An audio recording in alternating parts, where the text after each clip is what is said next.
Right, let's get started. First of all, thank you very much, Mohan. Good morning, everyone. My name is Alan Thompson. I'm one of the investment development managers at Aviva.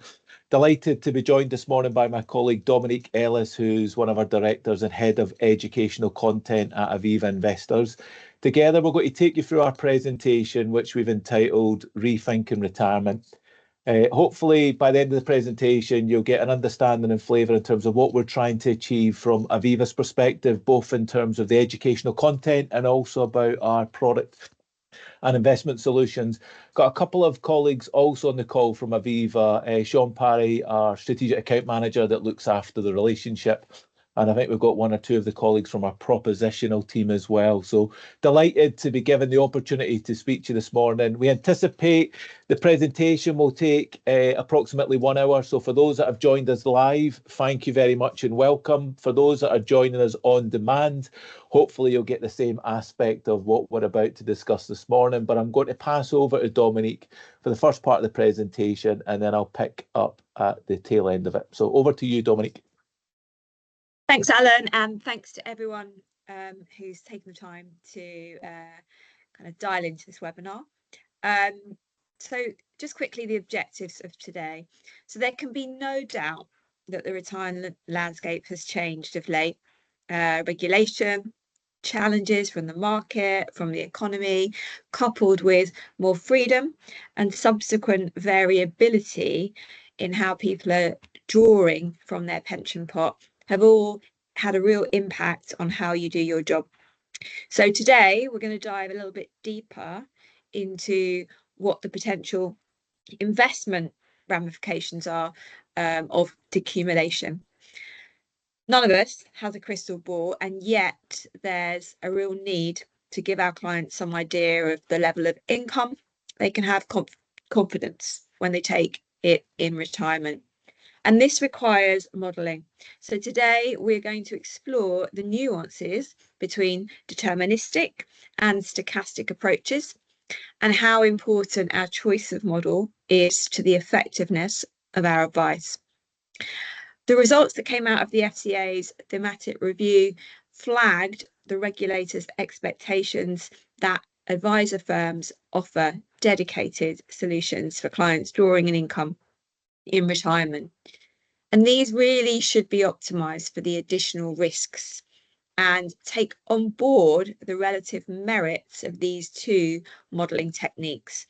So we're also going to compare the safety first versus a probability-based solution. So, objective 1. We want you to be able to explain and identify the risks, and really these are kind of what make retirement so hard, because when we move from pre-retirement into drawing an income, we take on board 2 additional risks, and the first of those is longevity risk, running out of capital, and the second is sequencing, taking your withdrawals at the wrong time. When the state pension was first introduced back in 1948, a 65-year-old could expect to live for another 13 and a half years. But today, in the UK, on average, people will spend between 20 and 22 years in retirement. More than half of 55 to 64-year-olds using income drawdown withdrew 6% or more from their pot in 2021.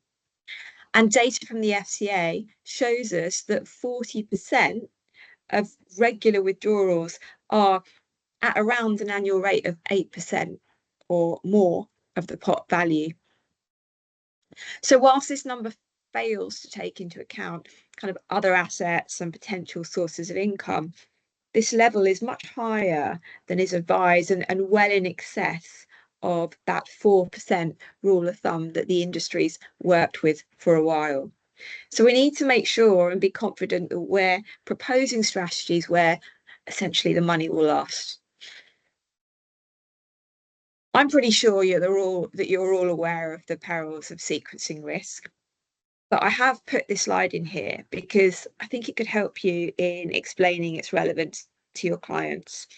So sequencing risk is the risk that the order and the timing of your clients' investment returns are unfavourable, and they reduce the funds that they've got available for enjoying their retirement.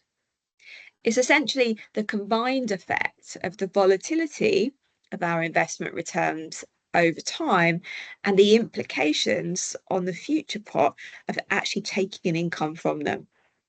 And the following real life examples may help you illustrate to clients why what happens in the early years is so profound. Because essentially what we want to do is avoid pound cost ravaging. You know, when the markets are falling, your clients will need to cash in increasing amounts of their pension to support a withdrawal of regular monetary income. It's going to drain your pot more rapidly. So in front of you is a chart which shows you two things. Okay, on the turquoise line, I've plotted the actual returns from the S&P 500 back from 1999 to 2019.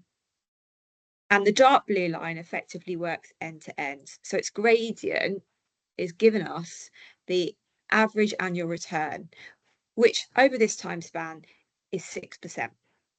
So if you'd not touched your money over this 20-year period, you'd be completely indifferent between staying invested in the S&P 500 or just going into a product that promises a 6% annual return.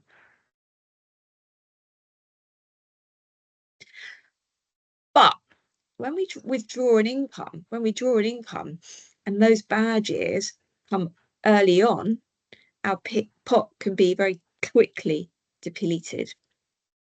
So if we'd entered the market in 1999, and some of you might remember that, you know, just before the tech bubble burst spectacularly, we'd have had some really tough years early on. And we would have needed to cash in increasing units of our investment to draw the same monetary value in our income.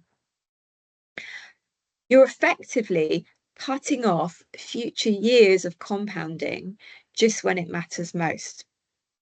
And over a 20-year period, there's going to be a huge divergence, therefore, in where your pot lands. So this is a real life example of pound cross ravaging at its very worst. Dominique, sorry to butt in. I just got some messages that some people can't see the slides for some reason. I mean, I can see them on my screen. I don't know about that. Okay. I'm sharing my slides as I Yeah. would. Someone's got their hand up.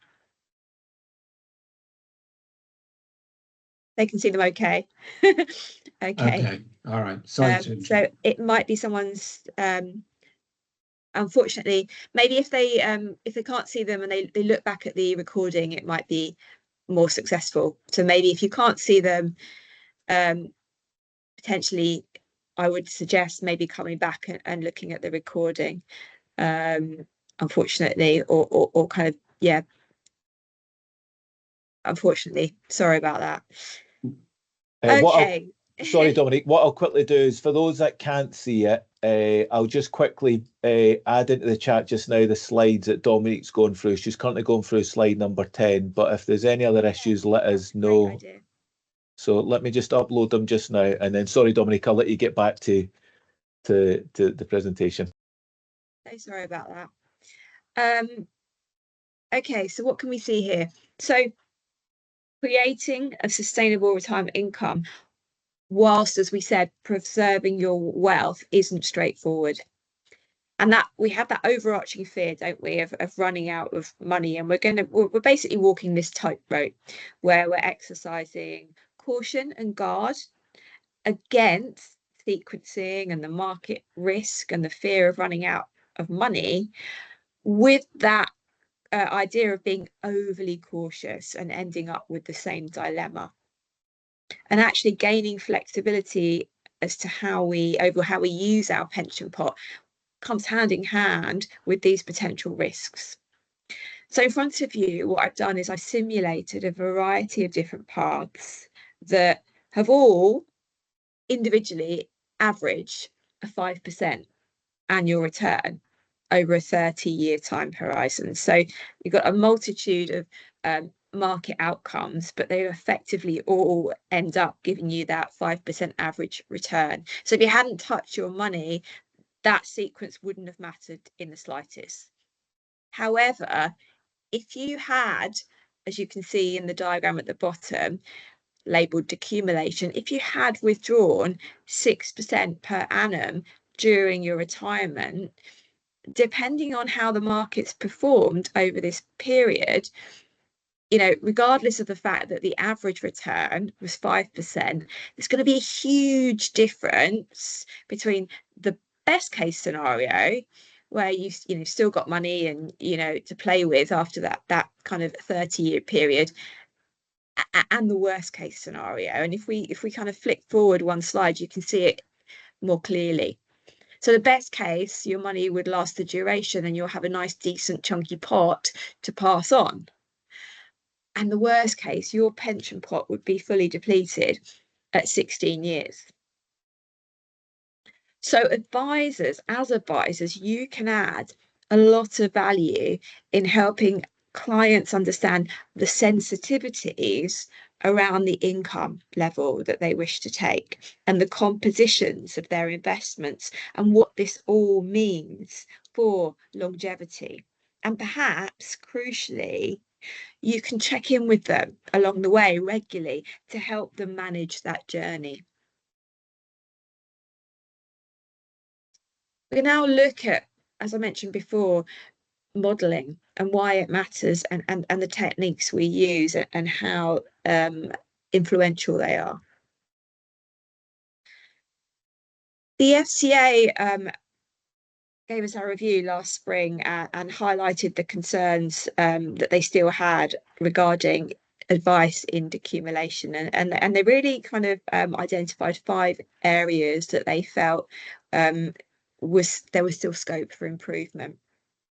The first of those is, the methodology that you're applying to withdrawing an income, and I guess what we're going to talk about today in terms of some of the calculations we do and the modelling will feed into that.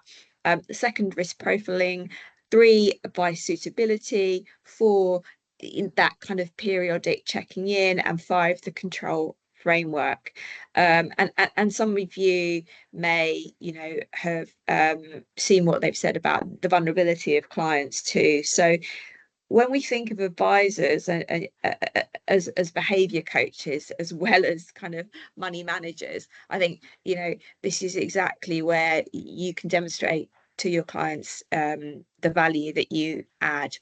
So understanding under consumer duty, firms need to really be able to evidence this, and the role of advisor as a behaviour coach is more important than ever. As we age, we become more risk averse, and actually, interestingly, there's a biological basis for this. Research from New York University showed that there was a measurable decrease in our grey matter volume in the right, this could be a pub quiz question, so in the right posterior parietal cortex, which is actually directly controls our risk aversion. So given that this is an eventuality, having strategies to help your clients take on an appropriate level of risk might actually be part of your toolkit, because when we begin to spend our savings, those extra uncertainties mean we will have this immediate urge to protect our pot at all costs, or some of us will. So even if a client is reasonably comfortable with the principles of long-term investing, in retirement, in decumulation, they may be reluctant to take on investment risk if they're kind of simultaneously writing off the opportunity to stay invested for a reasonable period. And so we are living longer. Longevity is a risk. So as much as you know, we want to be cautious, but being too cautious kind of is more likely to make that pot run out. So again, we need to select strategies to meet our clients' goals and coaching them to stay on track to meet them along the way and achieve them is a huge part of what you give as a trusted advisor. And part of the use of models is as a tool, okay, to kind of talk them through the scenarios and nudge them and coach them. So how we model and how we use models really matters. A model is effectively an imitation of a real world situation. And I use modeling in the examples I gave you before when I was illustrating the importance of taking on board or having a mind's eye on, you know, some of the risks involved in decumulation. So in the context of retirement planning, we use models to forecast how long is a client going to live, how their assets are going to perform, and also as well our expectations for inflation. Modelling outcomes can be really useful to deconstruct some of those behavioural biases, as I mentioned before, make expectations more realistic and nudge people to make more optimal decisions. But the choice of your modelling matters. And there are several key differences between the deterministic and the stochastic approach. And understanding their relative merits is really going to help you when you position and explain to clients how and why the solution that you've proposed is optimal to meet their needs. So deterministic model will always predict the same outcome from a given starting point. So that's to say that the outcome or the output is fully and precisely specified by the inputs that you put into that model. So given we're describing a model that predicts the future with preciseness, that there's no grey area, this kind of mode, this description should give you an indication as to why deterministic models do not and cannot account for any unpredictable events along the way. And why does this matter? Well, reflect on some of the economic and the market challenges we've had to encounter over the past few years and how some of the instruments that you might have been invested in have performed. We know volatility is completely normal, and in investment, that taking on volatility is part of what we take on in exchange for enhanced returns.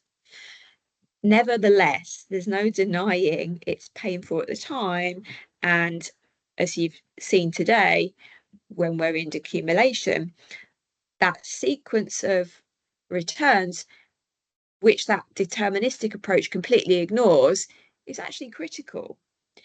So a deterministic model of the future might be able to give you an expected average return, but it's not going to tell you anything about the journey.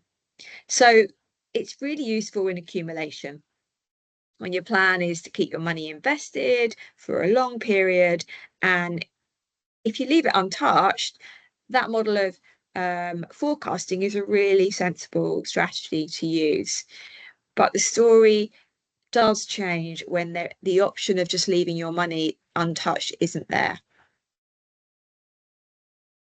Now, this slide shows you the significance of the assumptions we put into models. So imagine you've got a couple that have a figure in mind for what they want as an annual income in retirement, and they just want to know how much they need to save to achieve this. If we rely on a deterministic approach of forecasting, we can see that it will throw up a wide range of answers just depending on, whether we think the retirement's going to be 25 years or 35 years and what we anticipate the average return to be. And there's a huge difference between the pot that you would guide them to save. So we need to be humble to this. There are many unknowns in life, but also many unknowns in retirement. And what we want as advisors is for our clients to feel okay in all of those scenarios. And that's why using a stochastic model, which encompasses probabilities of various outcomes under a range of conditions, is going to give us more authenticity and detail in our discussions with our clients about the longevity and the income level that they can reasonably expect to draw in retirement. We're going to talk to you now about some of the strategies that you can use and how they need to be and why they need to be tailored. Because retirement really has been redesigned. We're all doing it very differently. The patterns of work are changing. Some people will retire and then they unretire. So flexibility is really important, more important than ever before. Coupled with that, the current cost of living has had a big impact on how many people spend their money when they're retired. More and more people are looking to help out younger family members, not just in the future when they're no longer here, but today. And also many people want to enjoy their retirement. So actually, when we're looking at their spending patterns, they don't fall that sharply during retirement. But we need to kind of I guess create space for that flexibility. But at its heart, our clients want to know two things: how much income they can take and how long it can last. It's really hard to try and model an individual's retirement. So we need to optimize on confidence. We need to optimize not on precision, but on kind of using probabilities and accepting uncertainty pretty much as the foundation is going to give you a more resilient and more anti-fragile retirement plan. Because whilst we can identify the top concerns on an individual basis, our clients may have very different priorities when it comes to their own plans for retirement. And you will know this better than me. These are your daily discussions. So obviously the level of income that we take is a key part of determining how long our pot's going to last. And the FCA have been very clear that they want product providers to describe to consumers riskiness in a way that really does empower them to assess whether a product is right for them or not. So, on one hand, communicating the risk rating of an investment is certainly one side of that coin. But clients do need to understand how that income level is going to affect the longevity of their pot. Some of you will be familiar with this diagram. It's Wade Foe's 4 L's approach, where he looks at basic needs, leisure needs, the need for a kind of luxury pot or an unexpected event pot, and also a desire to leave a legacy. Conceptually there's nothing new here, but I think the visuals are a really good reminder that the lifestyles our clients wish to maintain in retirement may actually need a little bit more than that 4% rule of thumb, which the industry has adopted historically. Again, you're going to be well versed in the safety first versus the probability school of thought when it comes to kind of modeling retirement. Many of you may use de facto engage, which in itself has that stochastic modeling built into the scenarios that it tests. Oh, someone else has taken control.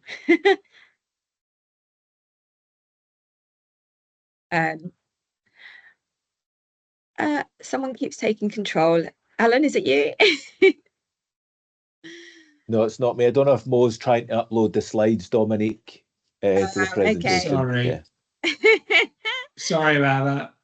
Yeah, leave me alone.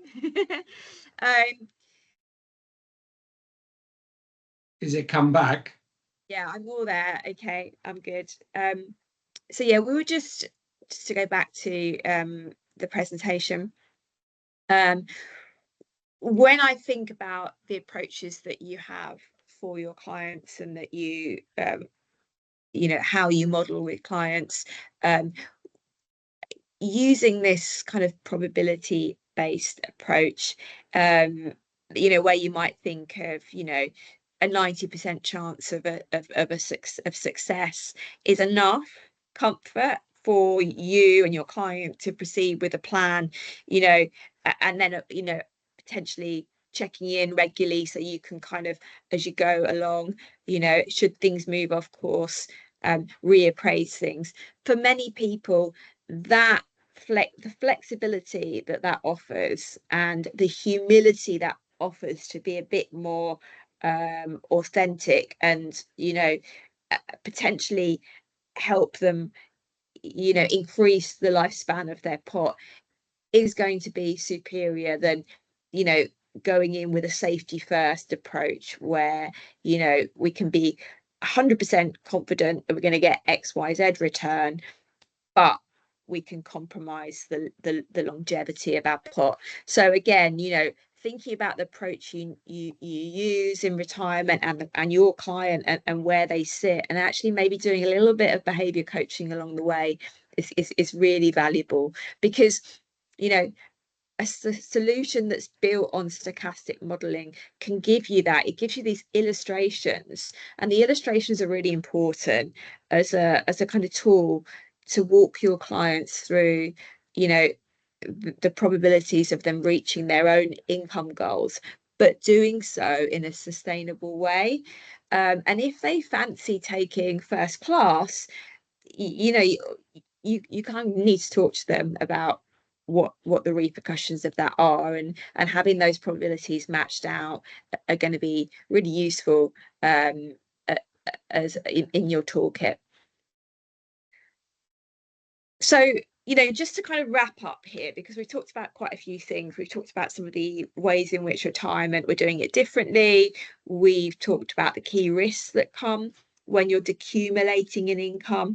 And we've talked about how profound your choice of model is. And actually, if you use that kind of probability-based approach, how you can use it in your coaching, in your conversations with your clients, so that you kind of both reach something that's you know, optimal for them as individuals, and gives them that flexibility, and also talks to some of the FCA's guidance from the review.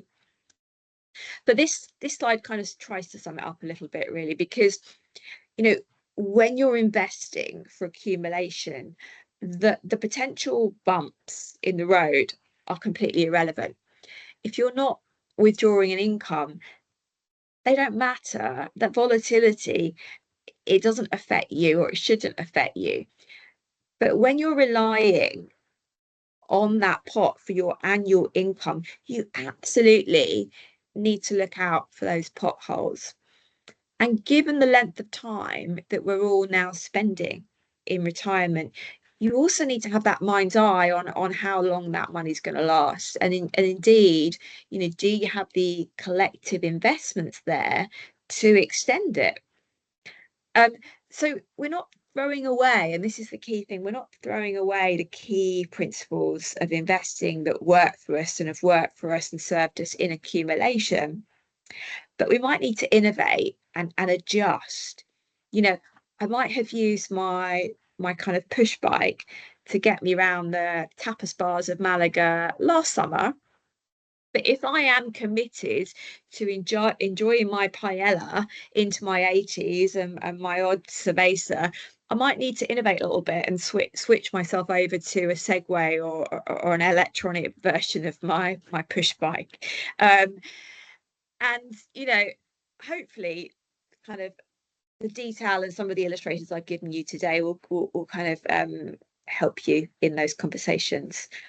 But I'm now going to pass over to you, Alan, to take us through what kind of products we think might be part of the solution. Excellent. Thank you. Thank you, Dominique. Just before I go into my part of the presentation and that, does anyone have any questions from what Dominique discussed this morning that you'd like to kind of raise just now?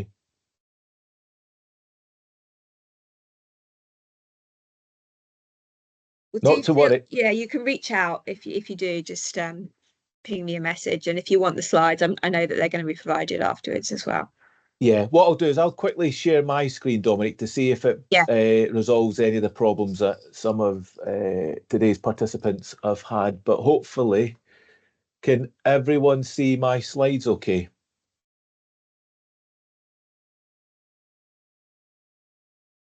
Right. Excellent. Well, listen, thank you very much. And apologies for, Sean, you've got your hand up.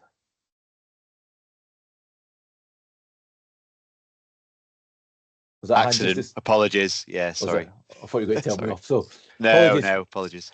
Well, thank you very much. We'll make sure you get a copy of the slides and the recording and that. What I'd like to do just now is introduce you to the Aviva Smooth Managed Fund range, which is a proposition that we launched to the Aviva platform back in December 2017.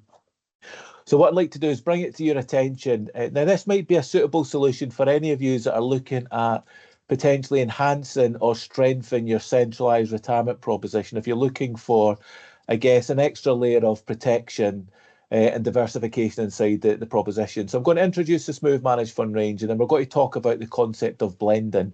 And I've got some interesting stats to pick up for you from there. So best place to start is, what is it? Then there's a technical description of what the proposition is, but long story short, for those that are going to read through that statement, is it's a range of multi-asset actively managed funds that come with a predetermined level of risk that take this global approach to investing. So they look at the asset classes and they look across the globe and build an investment solution.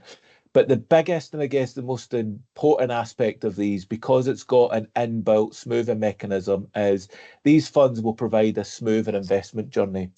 And what that effectively means is your start point and your end point might effectively be the same. And Dominic talked about that accumulation and potentially decumulation, but it's what happens in between.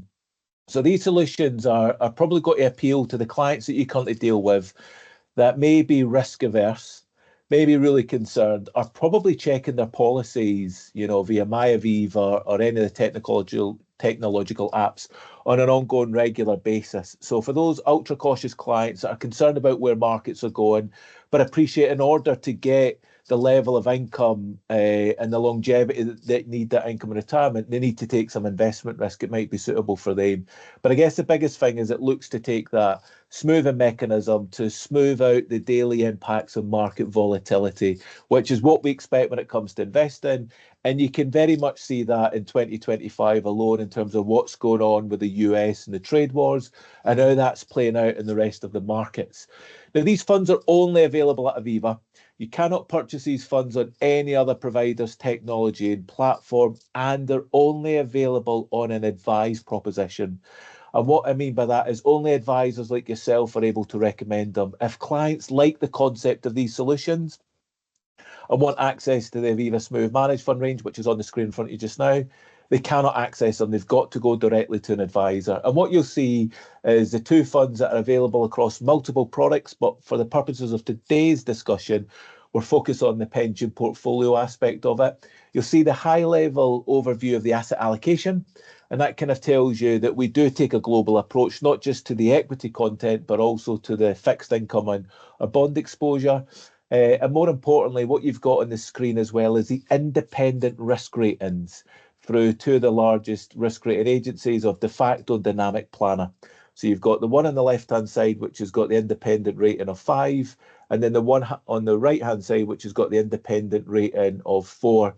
Now, with these investment solutions, what you'll not also get, as well as a smoothing mechanism that smooths out the daily impacts of market volatility, is you'll get what's known as a smooth growth rate. And that's effectively a forward-looking function. Now, in the latest publication from the regulator, and Dominique briefly touched on it, one of the things that the FCA are looking at is, I guess for the first time ever, is that forward-looking aspect of it. You know, looking into the future. Now, no one can necessarily predict what goes on in the future. You certainly cannot do that when it comes to investment solutions. But what Smooth Managed Fund designs to do is give you a smooth growth rate that looks into the future, which is linked to the Bank of England's base rate, which is why you'll see BOE plus 5%. Now, we know as of today, the Bank of England's base rate is currently at 4.5%. So we currently have a smooth growth rate inside the pension for the fund on the left-hand side is 9.5%. And that's effectively what we're going to grow the client's policy each and every single working day till we find out what's going on with the underlying funds. Now, the biggest thing you need to understand regarding these investment solutions is it's probably going to be vastly different to what you're currently recommended, in a way that these are dual priced. They've got two prices. You've got a smooth price and an unsmooth price. And effectively, most of the investment solutions that you currently use will have a single price. The price you see is the price that you get. But when it comes to a smoothed investment solution, we operate a dual pricing. But the smooth growth rate is what we grow the client's policies till we check what's going on with the underlying funds, because of course they are invested in global markets. In terms of the actual marketplace that we currently operate in, there isn't very many providers, currently dominated by Prudential and the PruFund range, which has been around for 20 years. You've got Liverpool Victoria and their smooth solution. Then you had Aviva, and we launched back in December 2017. Last year, we saw Standard Life through the Phoenix brand launch the marketplace. So there's, technically speaking, 4 providers all looking to do something different. But the biggest thing from Aviva's perspective is, for many people that look at these funds, you might think it's an element or an extension of a with profits investment solution. It's not. These funds in front of you are currently written under unit-linked rules. So these are life and pension funds, and all the associated benefits that you know and understand when it comes to life and pension funds remain true.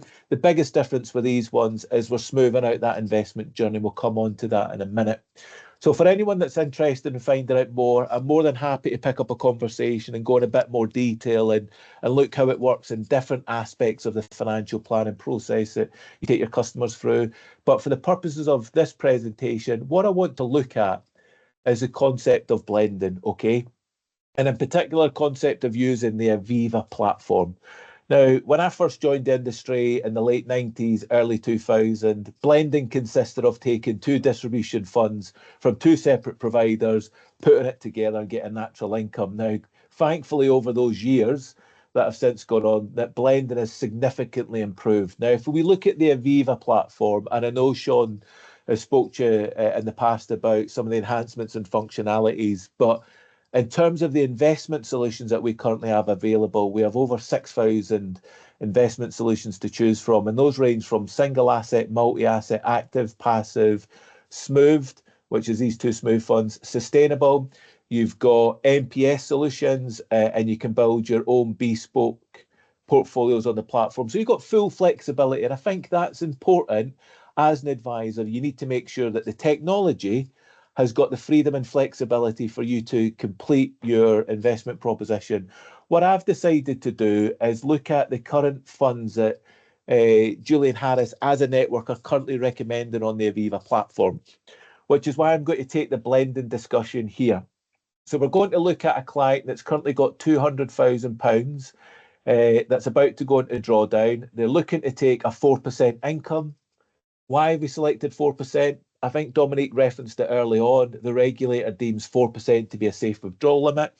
We're going to take into consideration the fund costs. We've also assumed a 25% product fee and then a 1% ongoing advisor fee. Now, I appreciate for advisors on the call, that might be different. Your solution might look different in that. But for the purpose of this discussion, that's what I've looked at. Then I've taken the liberty of looking at where you're using the Aviva platform in terms of the investment solutions. And then for cautious clients, we've noticed that you're using the TAT-IN Core cautious solution. You're using our very own mixed investment fund, and you're using Vanguard Life Strategies 40% equity. And then what I've taken to do is I've added Smooth Managed Fund 2 into the mix. And then we're going to look at how these funds have performed over the last number of years and what it would look like if you decided to blend it as a part of an investment solution.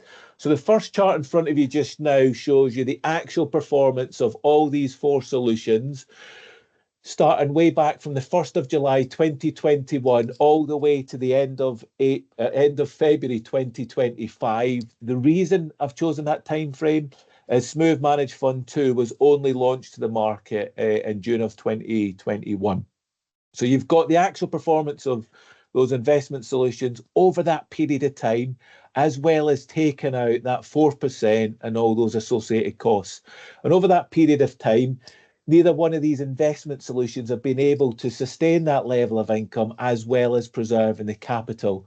But in this scenario, as you can see, the Smooth Managed Fund 2 has been able to get as close to that magical 400,000 figure. Now, from an advisor's perspective, we know volatility is something that we always face in investment markets, and it's very difficult to eradicate that. Even though you can diversify across multiple investment solutions, they'll still all have an impact. Now, this is simply just looking at a performance chart, start and end point. The other factors that you'll look at as well as a product is also about the actual average drawdown. So what the next chart shows you is the average drawdown of these investment solutions over that period of time. I must point out that the blended approach for these portfolios is illustrated in green. So when we look at the average drawdown over 1, 3 and a 3.5 year period, now when we look at the average drawdown, what we're effectively looking at is the peak to the trough. From the top of the market to the bottom of the market, how have these funds performed and behaved in these market conditions? On the left-hand side, we've got the 1 year figure. And as you can see, it's not an error on the slide. I promise you it's been double checked and triple checked. Smooth Managed Fund 2 never had any drawdown last year in that fund proposition compared to the other investment solutions. As you can see, Vanguard at minus 2.5, and then the blended approach over 1 year of minus 1.5. I appreciate looking at 1 year could be short term. We need to start looking at longer term. Let's have a focus in the middle chart that shows you a 3-year track record. And in terms of that average drawdown, now Smooth Managed Fund 2's average drawdown has been minus 3.3. So that's at the top of the market to the bottom of the market.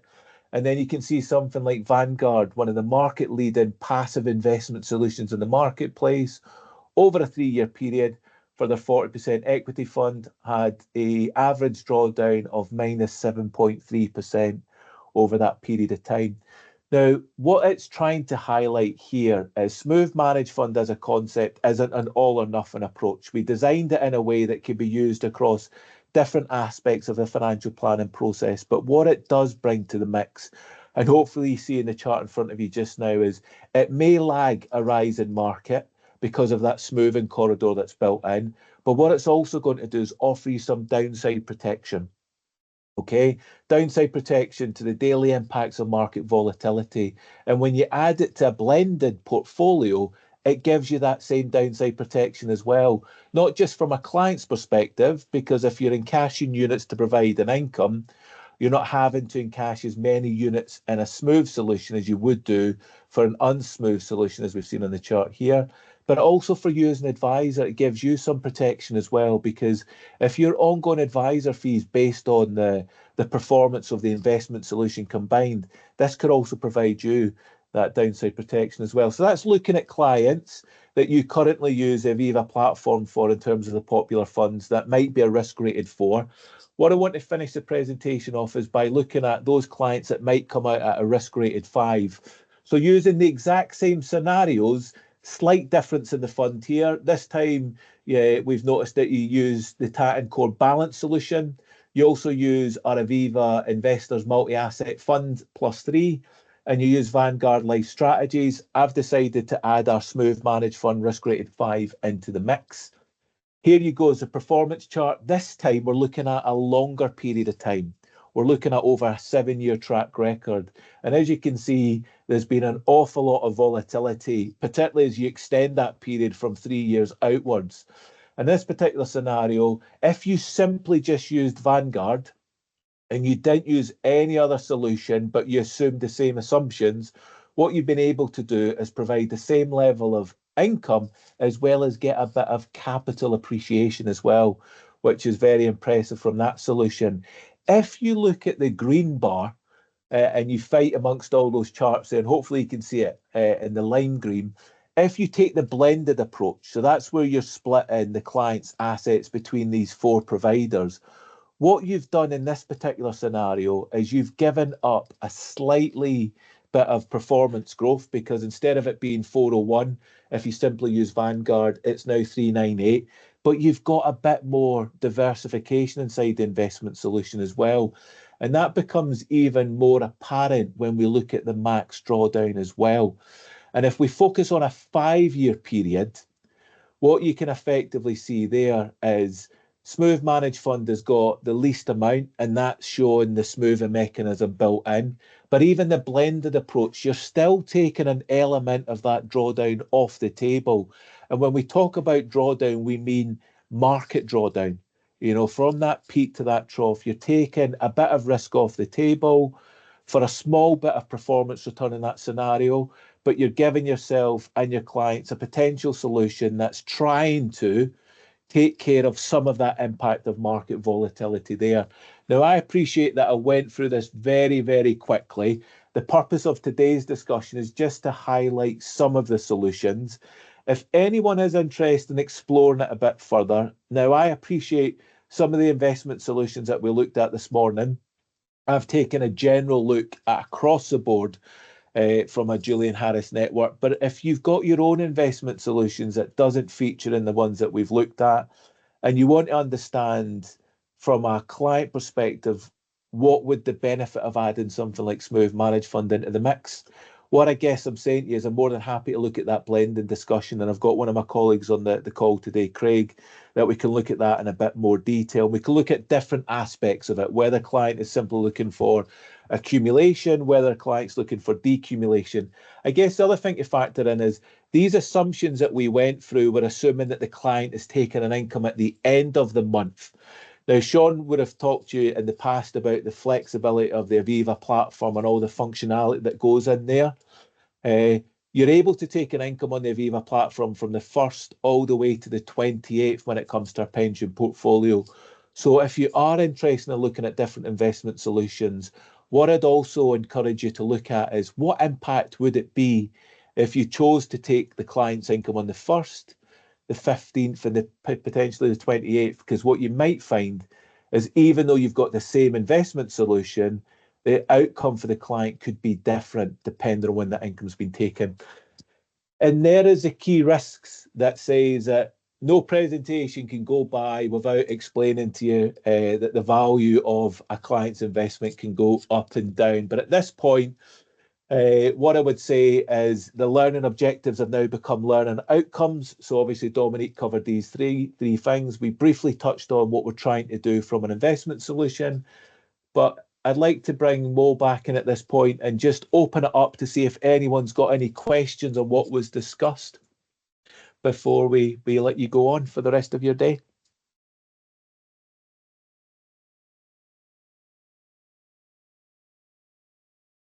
Come on, no one's got any questions for us. Or is everyone too shy to come off mute? I guess if there's no questions, was it worth your time this morning? Is this the type of information that you'd like to hear from us at Aviva? And if so, if we were to look to do another event in the future, what types of subjects or challenges would you like us to support you with going forward? If anyone would like to come off mute and share your thoughts.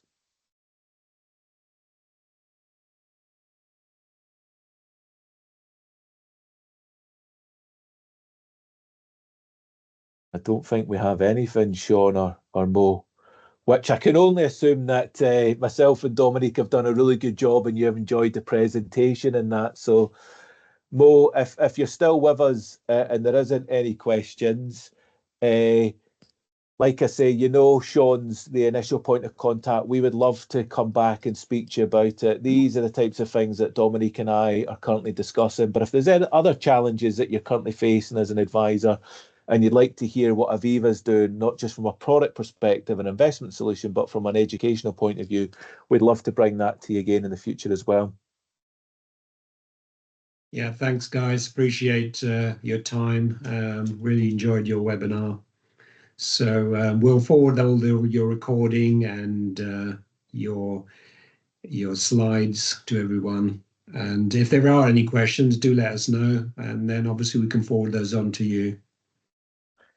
Definitely. Well, listen, thank you very much, everyone. Apologies for the technical area at outset, but like I say, on behalf of Dominique and John, thank you very much for giving us the opportunity. We really enjoyed speaking to you this morning, and we hope to pick up the conversation again. But thank you very much, and we'll just call the call there. Thank you. Bye. Thanks very much. Take care, everyone. Thank you. Bye-bye. Bye.